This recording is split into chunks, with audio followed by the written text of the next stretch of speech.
Here we go. The truth is simple. Diogenes. This is the simple truth, number 7, entitled, Once Upon an Election. Once upon a time, in the surprisingly recent past, elections were good. They were simple, easy, reliable, and fair. However, if you listen to the politicians and media now, you would think that elections have always been conducted the way they are today. Here's some of what they tell us with a straight face. We have always had weeks, if not months, of voting. Without that, millions of people would lose the opportunity to vote, especially blacks and other minorities. Apparently, minorities are unable to read calendars or tell time.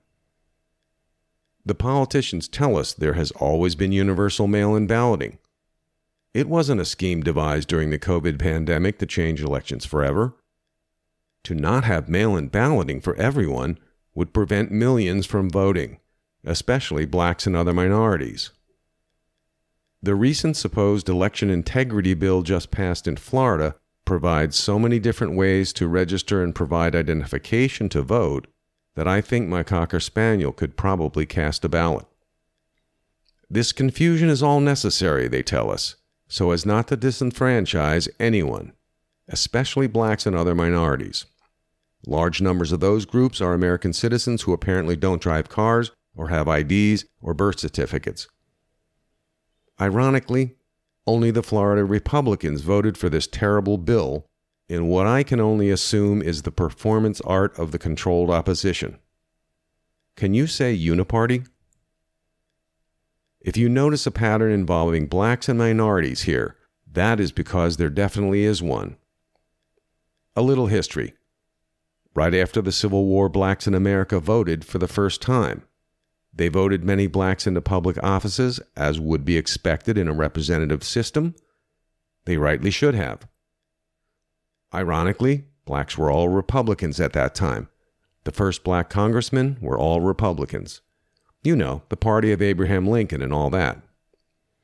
Well, the Southern whites were deeply offended. They were all Democrats at the time. So they devised many unconstitutional ways to stop blacks from voting. Things like poll taxes, literacy tests, property ownership, calling the Democratic primary a club for whites only. Anything that could be required in order to vote that the poor black population, after all they had only recently been slaves, would not likely have. If that failed, having men in white hoods and clubs standing outside of the polling places, or nasty-looking sheriffs with guns who were known to hate blacks, usually did the trick. And if that failed, violence followed. Thankfully, those so-called Jim Crow laws were thrown out long ago, and civil rights laws were devised to make sure nothing like that would ever happen again. Ironically, those civil rights laws were pushed through by Republicans.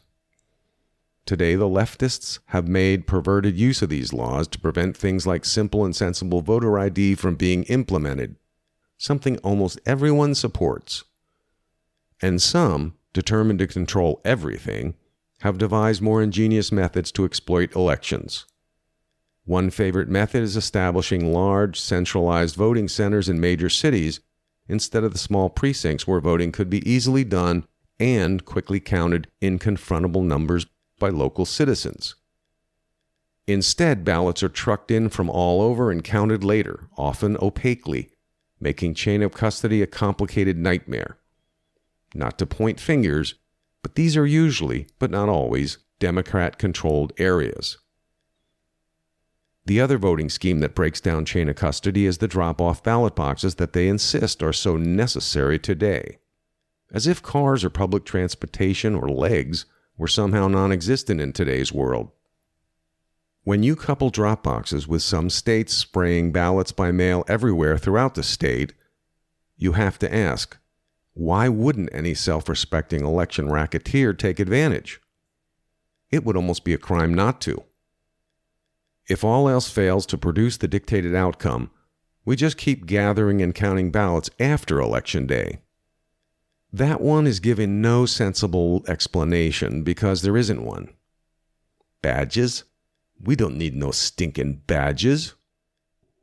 The latest scheme being pushed is the abomination called ranked choice voting. Rank is the perfect word for it. It is a bureaucratic wet dream to keep incumbents in power and make it nearly impossible for new up-and-comers to break through. I call it representation by bureaucracy. It's a new theory in government. And in case you think I'm ragging exclusively on the Democrats, I am not. There are tons of Republicans all too eager to exploit the hot mess we call elections for their own political gain. There are Republican-controlled legislatures in many states who have wrecked elections or stood aside while others did.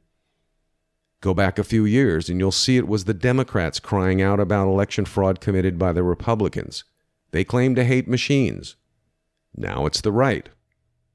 It is all political performance. No politicians on the left or right can claim innocence. None of them have fixed our elections, and the evidence is everywhere. Uniparty, uniparty, uniparty. At this point, I should note that even the worst totalitarian states around the world still have so-called elections. Check it out. They all do it. I can assure you they are not fair or free or actual elections in any democratic sense of the word. So just because we have something here called elections is no guarantee we are actually electing our leaders. They know this thoroughly and painfully in those totalitarian states. But what can they do? Short of revolution, not much. Just a few years ago, I had to provide a birth certificate, picture driver's license, social security card, and proof of residency to renew the driver's license I had for 20 years. This was a slight inconvenience, but I understood it was necessary for security reasons. I would expect no less security applied to voting registration, perhaps even more, considering how much more election integrity impacts the nation than me driving my car. And for someone who has no U.S. birth certificate, no driver's license or state ID, no social security number, and no proof of residence, asking for proof of citizenship would be the least I would expect. Once upon a time, elections were simple. Precincts were small and accessible. Other than overseas military personnel, nearly all voting was done in person with verified ID and signature, all done on one day. Ballots were numbered and counted and kept close track of so that all was kept on the up and up. Counting was done by hand and the results reported before the adults went to bed. Other countries have tried mail-in voting and machine counting and various techniques the so-called election experts have pushed, only to find them unwieldy, expensive, opaque, and most importantly, not secure. Wisely, many have returned to simpler times. France has even declared Election Day a national holiday to ensure everyone can easily vote. What do you know? Elections could be just that simple again. No ballots that don't fit into machines, no faulty machine signature matching, no machine breakdowns. In fact, no machines at all. No massive quantity of mail-in ballots that once separated from their envelope have no chain of custody at all. No counting ballots after Election Day. Duh. Sorry, you snooze, you lose. No giant voting centers in cities where ballots are trucked in behind closed doors to be counted later. No unattended ballot boxes on the street begging to be stuffed. Yes, elections could once again be simple, easy, reliable, and fair. And if they were, we would all know that representative government is alive and living up to its name.